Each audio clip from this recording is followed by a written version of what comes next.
Yes Pakistan పెంచి పోషిస్తున్న ఉగ్రవాదంపై ఆపరేషన్ సింధూర్తో భారత్ గట్టి దెబ్బ కొట్టింది. ఇది మనందరికీ తెలుసు.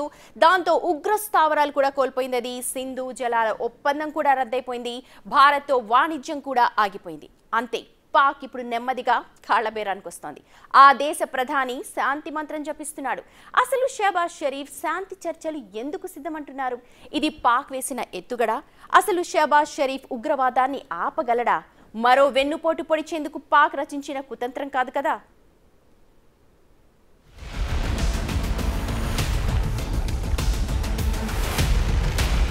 ఆపరేషన్ సింధూర్తో భారత్ పాకిస్తాన్లోని ఉగ్రస్థావరాలను మాత్రమే కాదు, దౌత్యపరంగానూ దాయాది దేశాన్ని బాగా దెబ్బకొట్టింది. దాని ఎఫెక్ట్ ఏంటో పాక్కు ఇప్పుడిప్పుడే తెలిసొస్తోంది. అందుకే పాక్ ప్రధాని శాంతి మంత్రాన్ని జపిస్తున్నారు. కశ్మీర్ అంశంతో పాటు ఉగ్రవాదం, సింధు జలాల ఒప్పందం, వాణిజ్యం సహా రెండు దేశాల మధ్య ఉన్న అపరిష్కృత సమస్యల్ని పరిష్కరించుకునేందుకు, భారత్తో శాంతి చర్చల్లో పాల్గొనేందుకు పాక్ ప్రధాని షహబాజ్ షరీఫ్ సుముఖత వ్యక్తం చేశారు. ఇరాన్ పర్యటనలో ఆయన ఈ వ్యాఖ్యలు చేశారు. కశ్మీర్ సమస్య సహా అన్ని వివాదాలను చర్చల ద్వారా పరిష్కరించుకోవాలని కోరుకుంటున్నట్లు తెలిపారు.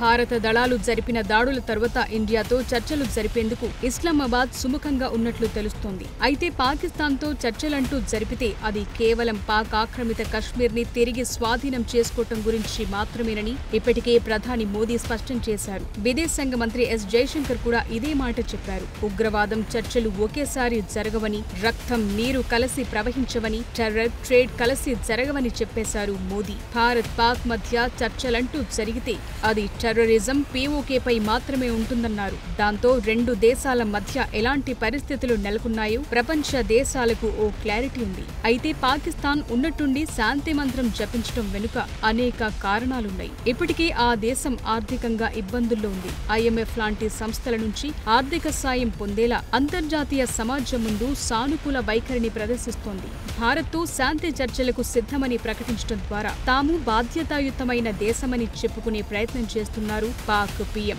కానీ పాకిస్తాన్ ఓ టెర్రరిస్ట్ ఫ్యాక్టరీ అని ఇప్పటికే ప్రపంచానికి తెలుసు. మరోవైపు పాకిస్తాన్లో రాజకీయ అస్థిరత, ఆర్థిక సంక్షోభం తీవ్రంగా ఉన్నాయి. ఈ సమస్యల నుంచి ప్రజల దృష్టిని మళ్లించేందుకు అంతర్గత ప్రశాంతత కోసం శాంతి చర్చల ప్రస్తావన చేశారనే విశ్లేషణలు కూడా వినిపిస్తున్నాయి.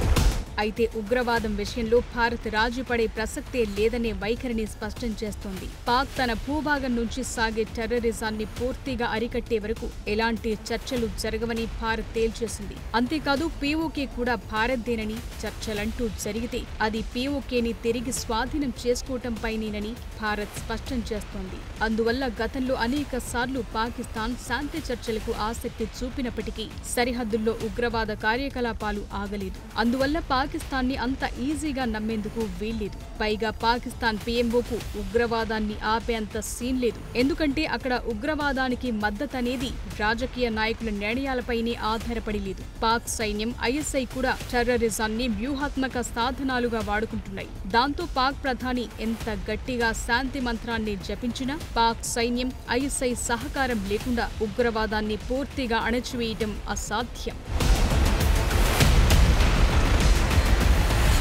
శాంతి పేరుతో పాక్ మరో వెన్నుపోటు పొడిచేందుకు కుతంత్రం రచిస్తోందనే అనుమానాలు కూడా వ్యక్తమవుతున్నాయి. పాక్ PM కేవలం అంతర్జాతీయ సమాజాన్ని తప్పుదోవ పట్టించేందుకే శాంతి చర్చల ప్రస్తావన తెచ్చి ఉండొచ్చంటున్నారు. అంతేకాదు భారత్పై ఒత్తిడి పెంచేందుకు కూడా ఈ ప్రకటనను వాడుకోవచ్చంటున్నారు. అయితే పాకిస్తాన్తో చర్చల విషయంలో భారత్ వైఖరి చాలా స్పష్టంగా ఉన్నందువల్ల పాక్ ఉగ్రవాదానికి మద్దతివ్వటం మానుకోనంత వరకు ఇలాంటి ప్రకటనల్ని ఓ ఎత్తుగడగానే చూడాలంటున్నారు. అందువల్ల పాకిస్తాన్తో భారత్ చర్చలు జరపాలంటే ముందు అక్కడ ఉగ్రవాదం ఆగిపోవాలి.